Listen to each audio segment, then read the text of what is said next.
Soon as I click play, dumb shit already happening. Motherfuckers dressed like the white version of them yellow off Monsters Inc. looking like minions who joined the Apple Genius Bar. Got the nerve to look all clean and sterilized like they're about to perform surgery on a cloud. Then one fat drops a Snickers wrapper, and that's all it takes for this $1 billion we can survive a meteor lockdown system to go full Windows Internet Explorer meltdown. Keep in mind this place looks like it was built to hold God himself, or at least whoever's been DLCing dinosaurs since the Jurassic, yet one dumb rapper started this shit. This unnamed dinosaur immediately rotated this dude like a doorknob, head pointed toward the ground just to give him a preview of his permanent destination. And wait, isn't that the same idiot who dropped the rapper? Dumb absolutely deserved it. Dino just scored a Snickers and a free low IQ human. Skipped off into the red smoke, probably chanting, "You're not you when you're hungry," while unwrapping his new Happy Meal toy. Turns out all that was in the past. You'd think humans would have learned to leave dinosaurs the alone by now, but nah. Here comes Zora Bennett, Martin Krebs, and Dr. Henry, deciding it's a great idea to head straight to the equator, aka the last place on Earth where the most dangerous dinosaurs roam and where common sense goes to die.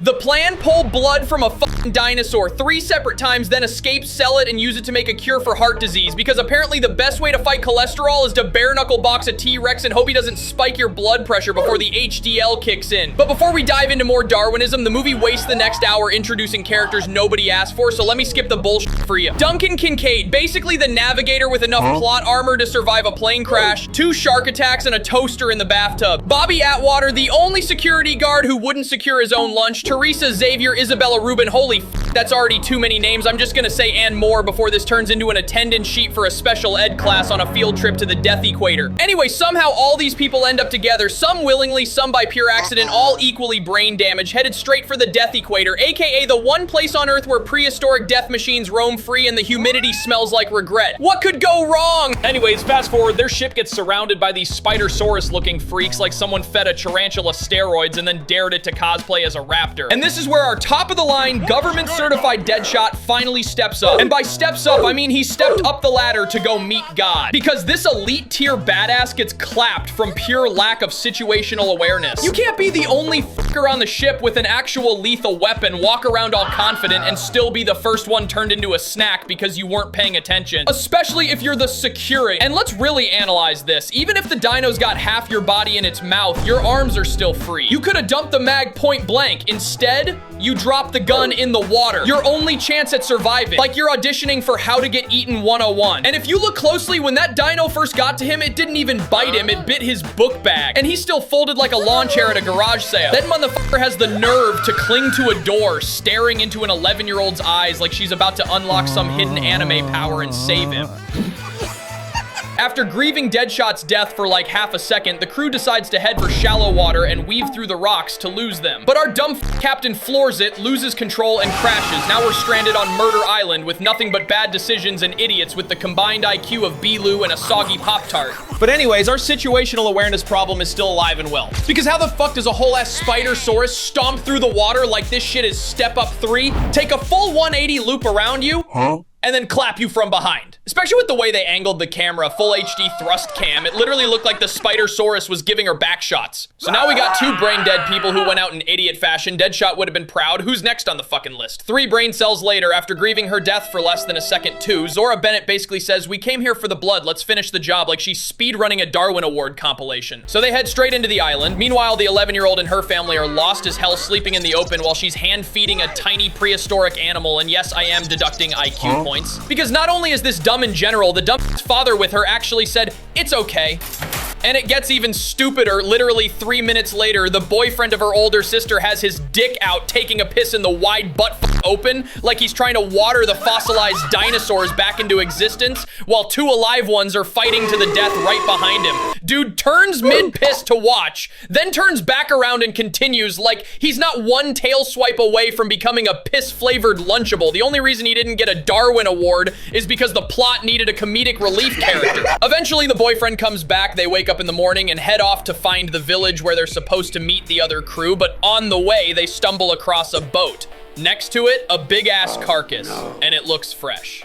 I'll let you put 2 and 2 together, but these smooth brains decide to go after it, and what? Turns out it's a big T-Rex taking a nap like he just clocked out for lunch break? Now, the logical thing to do would be to say, "F that boat and quietly sneak away, but nah, let's stand there, stare at the T-Rex, and wait around like we're expecting a Yelp review and an autograph for surviving. In fact, let's make it worse. Make a bunch of noise, drag a heavy-ass boxed inflatable boat across a wooden board, and then detonate it right next to the sleeping murder lizard. She's basically handing him an alarm clock set to get your ass eaten with snooze disabled. Might as well douse ourselves in olive oil and cheese, bend over and become a fucking folded egg omelet on the breakfast menu, you dumbass. And yes, I'm gonna nitpick the hell out of this scene because how the fuck did that dinosaur disappear that fast? 2 seconds later, we see it across the river drinking water like nothing happened. Look, the minute that inflatable floating condom filled up, that should have been the end of her. But just like her boyfriend earlier, who was out here pissing in the open like a faucet in Jurassic Park, the plot saved her from getting a Darwin Award. And of course they get caught. T-Rex flips them off the boat, dad nearly gets his leg bitten off, and his younger daughter almost gets turned into a toothpick.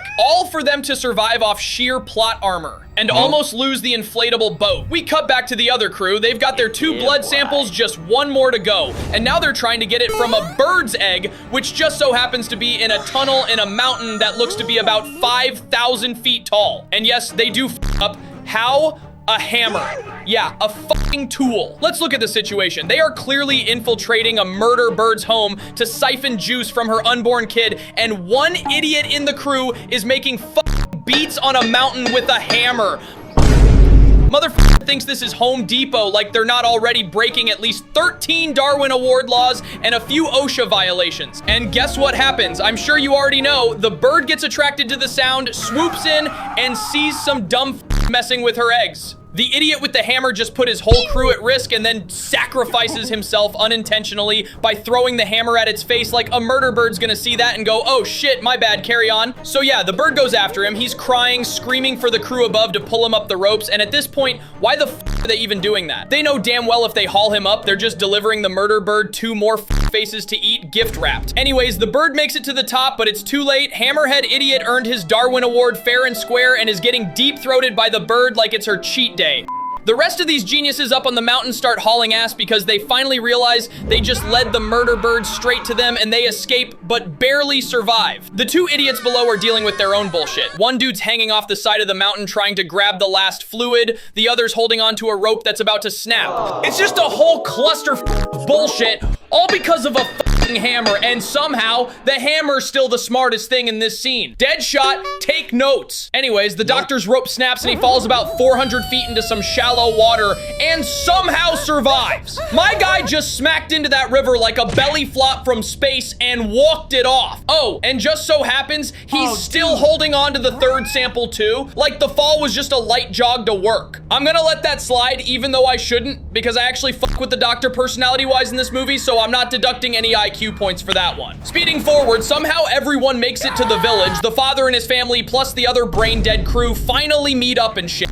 They're standing around talking, some conflict between the crews, but that's irrelevant to me. What is relevant is how suddenly the village they're in lights up, the generator randomly kicks on, and everything hums to life. Listen, man, I don't know what the fuck is up with these people always standing around looking at shit. The second that generator fired up and dinosaur noises started echoing in the distance, that's when you head inside, board the doors, and pray. Instead, they just stand there. Like they're waiting for a concert where the headliner is a 12-ton murder lizard and the mosh pit is your fucking funeral. Of course the dinosaurs had to pull up before they finally decided, oh, now we should run inside. And when they do, the brain rot and Darwinism doesn't get any better. Because this 11-year-old girl starts getting all happy that her so-called pet mini dinosaur found her. They're literally hiding for their lives and she's worried about some crusty little lizard she named Delorious. Like she's about to put it on a leash and bring it to show and tell while people are dying outside. And remember, this is the father's fault. I warned y'all from the start this would be a problem. Dinosaur ends up busting inside the gas station and starts stalking the little girl. At this point, please, just punt that Delorious lizard toward the mutated velociraptor and call it a day. But they escape because of plot and a conveniently well-placed vent in the ground. At this point, everything is just and I'm so done.